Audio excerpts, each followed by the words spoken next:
ناظرین، کیا اسلام میں محبت حرام ہے؟ کیا کسی کو پسند کرنا گناہ ہے یا پھر اصل مسئلہ کچھ اور ہے؟ آج ہم اسی اہم سوال کا جواب قرآن اور سنت کی روشنی میں جانیں گے۔ محبت کیا ہے؟ محبت ایک فطری جذبہ ہے جو اللہ تعالیٰ نے انسان کے دل میں رکھا ہے۔ ماں باپ سے محبت، دوستوں سے محبت اور حتیٰ کہ کسی خاص انسان کی فطرت طرف سے دل کا مائل ہونا، یہ سب انسان کی فطرت کا حصہ ہے۔ اسلام فطرت کے خلاف نہیں بلکہ اسے درست راستہ دکھاتا ہے۔ کیا محبت حرام ہے؟ اسلام میں خود محبت حرام نہیں ہے، لیکن اگر یہی محبت انسان کو گناہ کی طرف لے جائے، جیسے ناجائز تعلقات، جھوٹ یا حدود سے تجاوز، تو وہ حرام ہو جاتی ہے۔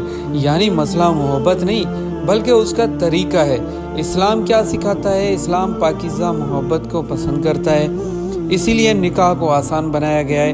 حضرت محمد مصطفیٰ صلی اللہ علیہ وآلہ وسلم نے فرمایا، نکاح میری سنت ہے۔